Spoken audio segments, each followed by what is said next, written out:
And we continue at 1:06 in the afternoon on the John Phillips Show. Mr. Randy Wang's in Culver City. John, we have heard L.A. Mayor Karen Bass say over and over and over again that the riots last week were mostly peaceful and all the violence was committed by outside agitators. Well, while trying to make that case in an interview with Alex Michelson last week, Karen Bass slipped up.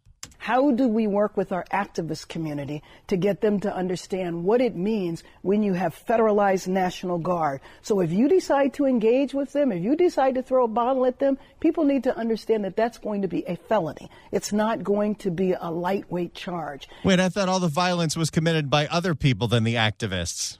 Yeah, it sounds like you're giving us mixed signals. And it wasn't only Karen Bass and Maxine Waters and other politicians who were out saying that those quote-unquote protests were mostly peaceful. So was the news media. According to a study from the Media Research Center's Newsbusters, listen to this. They found, after reviewing coverage on both networks, CNN and MSNBC, they found 211 instances where anchors, reporters, or guests called the riots peaceful or used similar terms. On CNN, there was 123 examples of that. On MSNBC, there was 88. Joining us to talk about this is the Media Research Center Senior Research Analyst, Bill D'Agostino. Bill, welcome. Thanks for having me. Good to be here. Well, thanks so much for stopping by. So it looks like CNN and MSNBC went hog wild calling what happened on the streets of Los Angeles, the Waymos being set on fire, the cops being trapped underneath the freeway overpass, the freeways being shut down, property being destroyed, tagging, officers being assaulted. All of that was described as peaceful. Yep. Yeah, that's correct. There was one instance that entire weekend and spilling into early the next week until that curfew came into place, where somebody on either one of these networks used the term riot. That was Jake Tapper early on. I think it was on Saturday on CNN, used the term riot one time. Riot or similar language was thrown around. It was to quote the right and basically slam them for using that kind of terminology, and mocking, in other words. What do you think happened? Do you think it's just a culture issue where the culture over there is, okay, we know our audience doesn't want to hear us call it a riot, so we're going to call it a peaceful protest? Or do you think word came down from the top? And I say that because prior to working here, I worked over at KNX. I was a news writer over there. And I was there in early 2001, maybe it was actually 2000, when there was a spy plane that was shot down over China. And that became a big issue. And at the time, we were affiliated with CBS News. And CBS News literally sent out a memo saying, we're not going to call it a spy plane. It is a reconnaissance plane.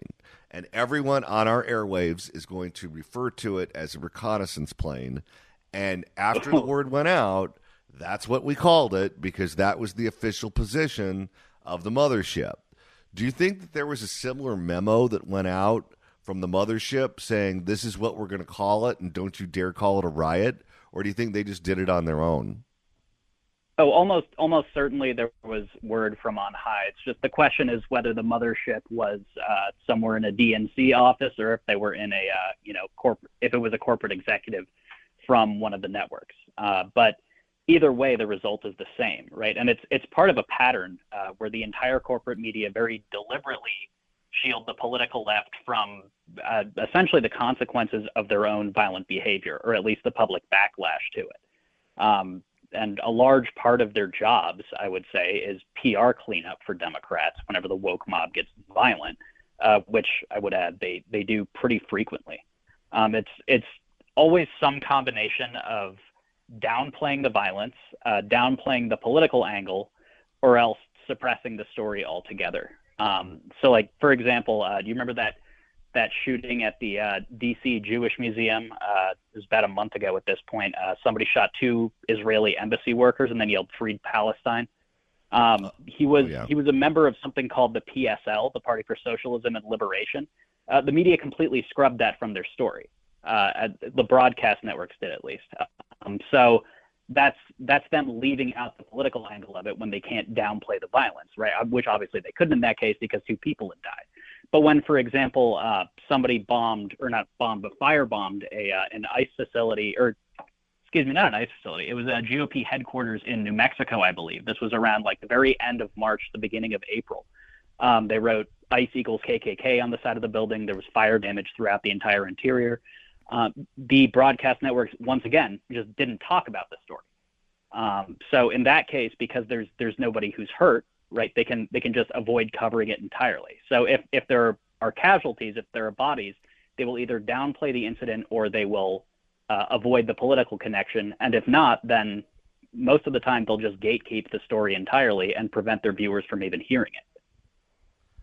What do you make of the fact that frequently when many of these anchors would refer to the protests as peaceful or mostly peaceful or whatever terminology they used, also in the frame there would be video of the Waymos on fire or the cops trapped underneath the freeway overpass or people tagging up a building or objects being thrown at police officers. And I ask that question because when you're talking about these shops, whether it's CNN, where I worked in the past, or MSNBC or any of the others, you basically have a number of different departments that are all putting a product together for the airwaves, where you have people who are doing the writing, you have people who are on-air talent, you have people who are in management, you have people who are doing the technical aspects of the programming. And it seems like whoever was doing the technical aspects of the programming, where they were picking which shots were going on the screen, they were picking shots that were contradicting the claims that were being made by the anchors. Did we have a situation where the left arm wasn't talking to the right arm? Because if you're an anchor and you're saying something that's being disproven in real time by your own camera shot that's airing on your own airwaves, that's not a good look for you. I would imagine that if you're a big-time anchor at one of these networks, you're saying, don't show those shots, show something else because you're making me look like an idiot. But that didn't happen. They just were, I guess, perfectly happy to look like idiots.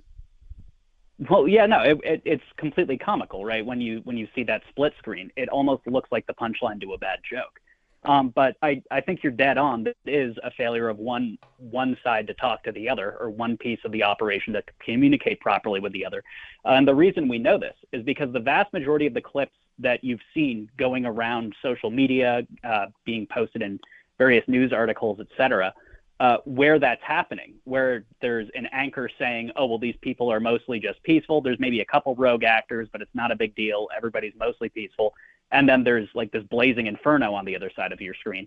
Almost all of those clips were from Saturday, before the messaging had really come in. And I think before they had completely coalesced around how they were going to be framing this. And so presumably the people in charge of B-roll and getting the shots and whatever were trying to highlight whatever would create the most spectacle, right? Because it is, after all, ostensibly a news program that people are watching.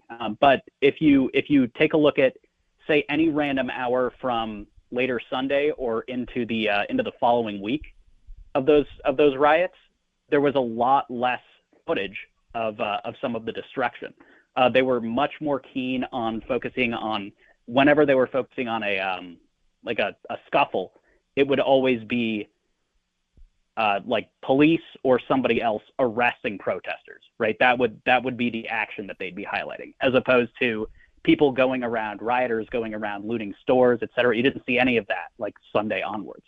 And so I think that kind of shows that they realized how stupid it made them look when they have these two conflicting narratives, right? The visual and what's actually being said, and that they kind of fine-tuned it a little bit.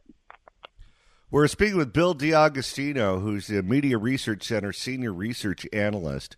On MSNBC, they really don't have anyone giving the alternate point of view. They used to back in the old days. They had Pat Buchanan and Tucker Carlson, believe it or not, at one point in time, was an employee of MSNBC. But those days are long gone. Right, yeah. And they basically just have everyone singing from the same hymn book. On CNN, the hosts are basically singing from the same hymn book, and many of the analysts are, but they do have the other point of view on there. And they have what I would argue, and he's a former coworker of mine, so I'm biased, but they have arguably the best cable news talking head on their payroll, and that is Scott Jennings. And frequently what they'll do is they'll put this narrative out there where they're all on the same page. They all say it's not a riot. They say it's a peaceful protest, and they repeat it over and over and over again. And then he goes out there and just destroys the argument on their own airwaves, and they have a table full of people that just come at him, and he just knocks them down like he's hitting a bucket of golf balls there. Are you surprised they continue to put him on the airwaves doing what he's doing? Because I think he's the most effective person on cable. Maybe you disagree. I don't know.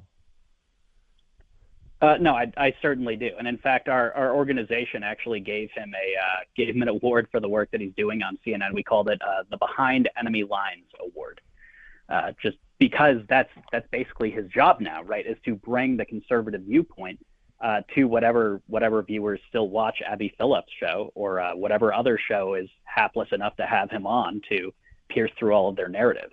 But it is very much like watching James Bond fend off like one inept unarmed guard after another. And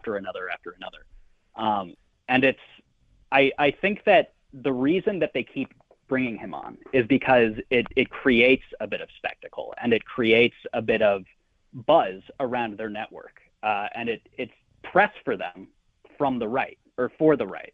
People on the right who wouldn't watch CNN otherwise are at the very least watching these clips. And so it's brand recognition. It's reaching another audience, even if these people aren't routinely tuning in. But I think the hope is that at least some right-wing people will start tuning in because they want to see what Scott's doing that night.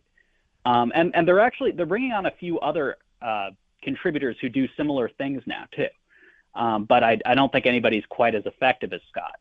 But if it pays off, right? If their ratings actually see any kind of appreciable bump from this, that might be a model that MSNBC might have to tap into as their viewer numbers wane in the coming years as well. Either that or just kind of cling to the echo chamber that they've created for themselves and go down with the ship. That's probably going to be the only way forward for them.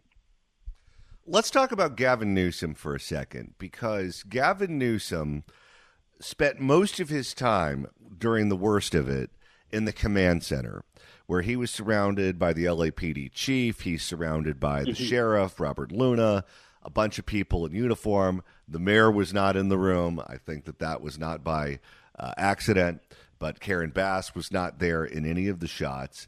And that's where he did his interviews with the podcast. That's where he did his interview with one local station. He did it, I believe, with Fox 11's Alex Michelson. And I think he did some MSNBC on cable news as well. One of the things that Gavin Newsom did not do was he did not show up to the scene of the crime, where you usually see the politicians whenever there's a fire or a hurricane or some disaster that's going on. They're usually down there in the windbreaker at the podium doing the Academy Awards thank you speech. Thank you for your leadership. Thank you, thank you, thank you, thank you, thank you. We didn't get that this time around from Newsom. He spent his time in the command center. I believe that was also not by accident. I think that he stayed in the command center for the same reason that Grampy Joe and Kamala Harris were so hesitant to go to the border. And that is because if your position is the border is safe and secure and anyone who says otherwise is a liar, you can't have people climbing over the wall over your shoulder in the frame. Right. Because then you look like a liar. If you're Gavin Newsom and you're saying everything's fine, everything's under control, there's nothing to see here, we don't need the National Guard, the LAPD has it fine, they're not overwhelmed, and then right over your shoulder there's a building being tagged or cops being trapped under a freeway overpass, you're going to look like a buffoon. Do you think that's why he stayed in the command center and didn't go out to the scene? Yeah, absolutely. Absolutely, that's why. It's because you can't have the evidence that you're lying right next to you, visible for everybody to see, when you're in the middle of lying about a situation. And so there's at least some degree of plausible deniability. Now, could he possibly not have known what destruction was going on in LA? No, there's obviously no way, and nobody believes that. But he still has the plausible deniability of not being there, right? And at least he's avoiding that kind of almost comical image of what you were talking about earlier with say a CNN anchor talking about peaceful, and there's some store on fire on the other side of the screen. So yeah, he definitely wanted to avoid that sort of image. Also, I think his hope, at least, was that some Californians might see him speak who weren't otherwise tuning into some of this coverage, right? Some of the actual coverage of what was going on earlier on in the riots, say Saturday into early Sunday. And so his hope, I think, was that he would be the gatekeeper of what was actually happening on the ground. He would be the one framing everything. And as long as people didn't go, switch channels and go see what was actually going on, look at some of the live coverage, then he could kind of control the messaging about it to some degree. Does that make sense? Yeah. Last question before you go. As someone who monitors the media, we live here, and this audience largely is not impressed with Gavin Newsom. We think he's a snake oil salesman. But just because we live with it and we see it on a daily basis, and that's our point of view, doesn't necessarily mean that that's how he plays elsewhere. As someone who watches cable news and monitors cable news for a living, how do you think Gavin Newsom plays outside of California from, I don't know, people sitting in Iowa or New Hampshire or South Carolina watching cable? How do you think that they view him right now? Well, the thing about left-wing cable news is they like to pick their rising stars, and when they have great affection for a Democratic politician, it's usually pretty apparent. They usually have a pretty hard time containing themselves. A lot of them were that way with Pete Buttigieg. Some were that way with Bernie Sanders, a lot for Stacey Abrams, etc. You really don't see any of that for Newsom. I think that they recognize that he is, to some degree, an effective statesman as far as bettering his own situation is involved, right? Not necessarily good at governing a state and making it run properly, but good at the politicking aspect of it. And he's a pretty slippery, smooth guy. And so I think that there's some degree of respect there for him, but they are nobody's head over heels for him, even on, say, MSNBC or CNN. He's on their team. He's one of the good guys to them, but he's not really beloved. And I think that that's probably because he is just so very much a politician. It's hard to listen to him speak for more than 5 minutes, even if you agree with his platform, I imagine, and conclude that this guy is anything but a snake oil salesman, as you put it. Bill D'Agostino, Media Research Center Senior Research Analyst. Thanks so much for stopping by. Absolutely. Thanks for having me on. Well, usually when we play you sound of a member of a city council sounding dumb, it's from the L.A. City Council. But, Randy, today's a little different. Today, we have discovered, thanks to Bill Melugin at Fox News, sound of the vice mayor of Cudahy, which is one of the most crime-ridden cities in all of L.A. County, and also the L.A. County home of a young George Gascon. Quite frankly. Why are we talking about Cynthia Gonzalez, the vice mayor of Cudahy? Well, apparently, according to federal sources, she is under FBI investigation after she posted a video to social media calling for the 18th Street Gang and the Florencia 13 Gang to defend their territory from ICE. Oh, so we have another Mensa member here. This is the video that she posted and then deleted, but of course, nothing actually gets deleted on the internet. Not for nothing, but I want to know where all the... I hate when people say that. Not for nothing? That's one of those phrases that drives me crazy because it's one of those things people say over and over and over again. She's keeping it real, Randy. Not for nothing, but I want to know where all the cholos are at. This is an elected official. We got 88 cities in this county, and this might be the dumbest one. in Los Angeles. 18th Street, Florencia. Where's the leadership at? Because you guys are all about territory, and this is 18th Street, and this is Florencia. You guys tag everything up, claiming hood. And now that your hood's being invaded by the biggest gang there is, there ain't a peep out of you. So she's taunting the gang members for not going to war with ICE? Yes, that's exactly what she's doing. And she's an elected official. Not only is she dumb enough to think that this is a good idea, where she wants open warfare between the feds and the gangs, as if the gangs have more guns than the feds, but she's dumb enough to put it on social media in her own words. It's everyone else who's not about the gang life that's out there protesting and speaking up. We're out there like fighting our turf, protecting our turf. Fighting our turf. She's an elected official. Fighting our turf. Typically, we like to say on this show that if you live in L.A. County, you're better off if you're not in the city of Los Angeles. And that is true for many of the contract cities in this county, except for Cudahy. You're better off in L.A. Fighting our turf. Can you look her up and find out what her education is? Okay, let's see if we can find out. Her name is Cynthia Gonzalez. So I'm going to put Cynthia Gonzalez and then I'll put Cudahy. Let's see what comes up. Vice Mayor Cynthia Gonzalez, EDD. So she has a doctorate, just like Dr. Jill. Councilwoman Dr. Oh, my goodness. She is referred to as doctor in the bio. No, thank you.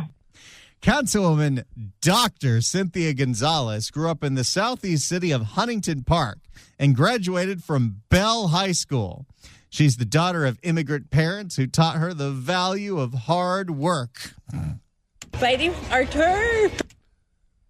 Okay, what institution gave her the bachelor's degree? She received her Bachelor of Arts degree from the University of California, Santa Barbara. She earned 2 master's degrees in education from UCLA and her educational leadership doctrine from UCLA's ELP program. In addition to her degrees, she has also earned her administrative credentials from UCLA and UC Berkeley. Fighting our turf. Okay, so she went to some of the finest institutions in the state of California. UC Santa Barbara is difficult to get into, and it's supposed to be a pretty tough school. And UCLA is right up there with some of the Ivy League schools. And this woman has a bachelor's degree, 2 master's degrees, and an EDD. And likes to be referred to as doctor. Okay. At this point, my degrees are absolutely worthless. Fighting our turf. I would have been better off just hanging out at home looking at Nick at Night. Just because you have a lot of education in your background doesn't necessarily mean you sound like you know anything, Imelda. The neighborhood kids, the down-ass kids don't like it. But seriously, how did this woman ever pass a test? Fighting our turf.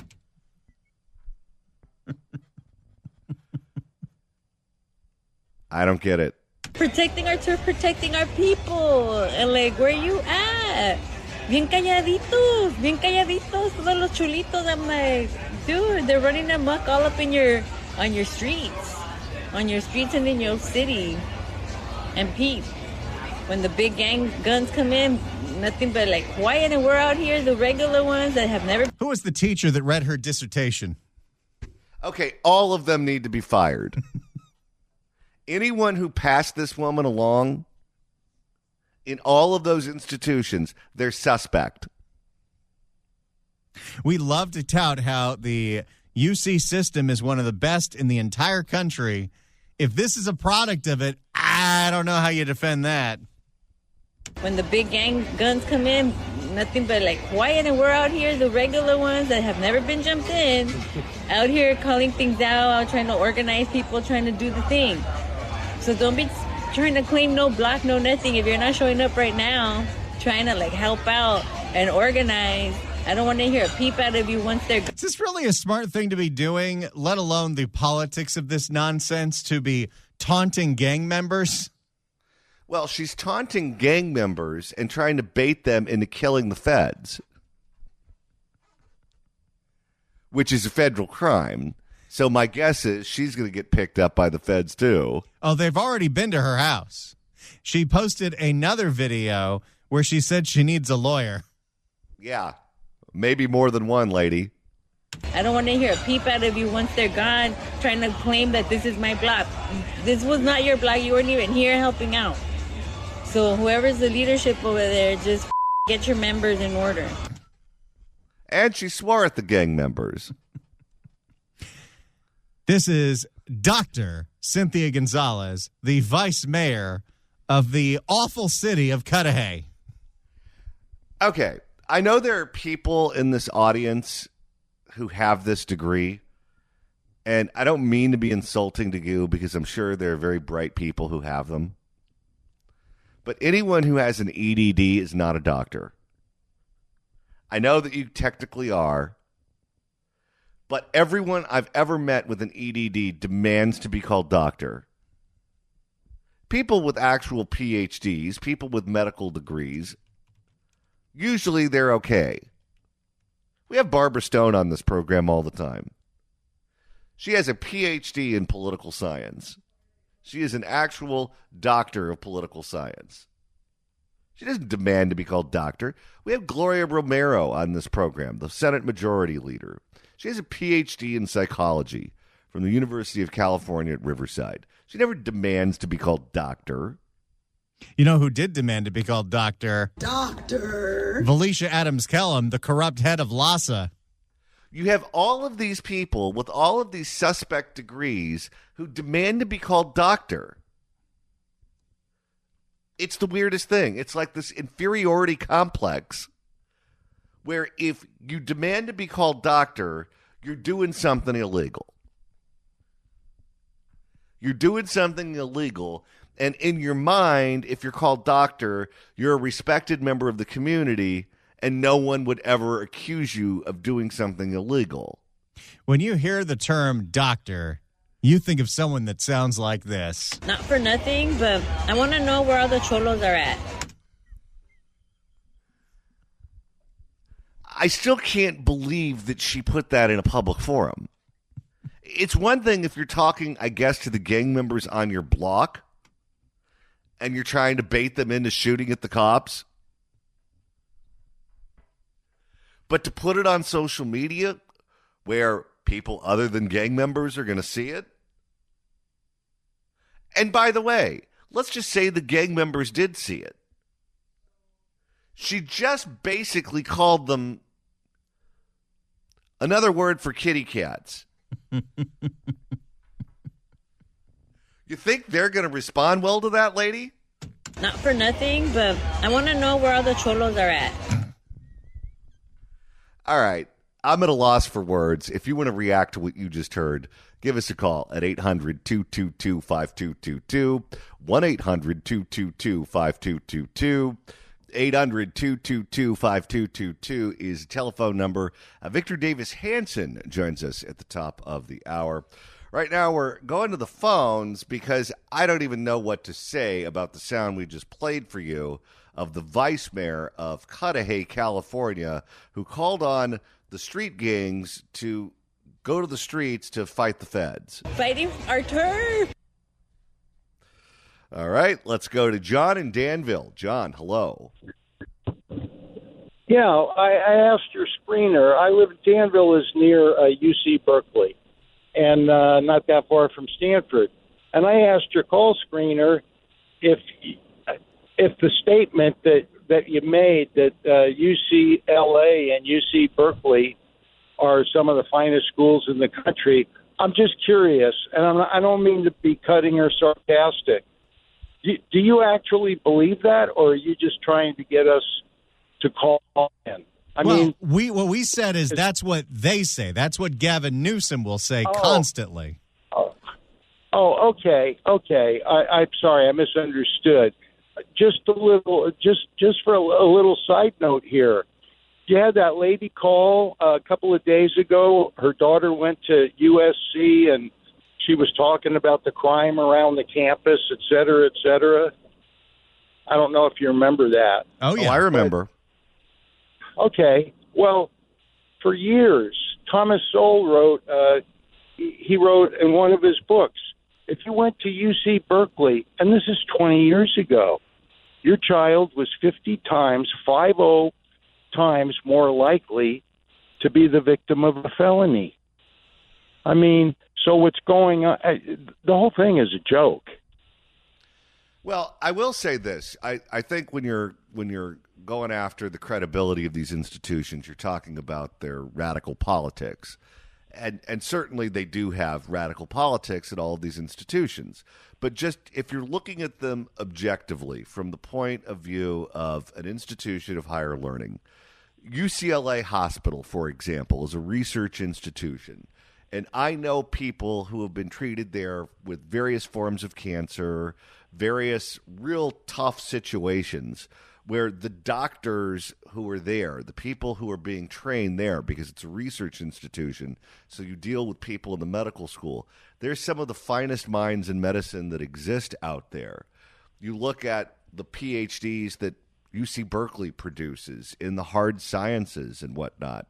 These are institutions that are not easy to get into. If you look at the SAT scores that they require, things of that nature, the fact that someone like this could get into one of those schools and could pass the tests and the classes and be awarded a degree is beyond my ability to comprehend. But thank you for the call, sir. I appreciate it. Let's go to Vic in Southgate. Vic, hello. Yeah, thank you. I live right next door to that city. That city is one S-hole, always has been for many, many years. That vice mayor needs to be removed from office. And I hope the FBI investigates her, because that is ridiculous for someone like that to be talking like that. It's unbelievable. Thank you for the call, sir. Let's go to Forrest in Auburn. Forrest, hello. Hey, what's up? I was listening to your comment about just being at a loss for words. And, you think about what's her name, Jasmine, Crotch Rot, A-Hole C, and even Omar and her husband. This is just another example of the liberal lunacy and just how far someone will push the envelope of, hey, watch me. I'm going to say something. I'm going to do something so outlandish. I dare them to do anything. And until these people are actually, held accountable, really held accountable, it's just going to continue. I'm like you guys.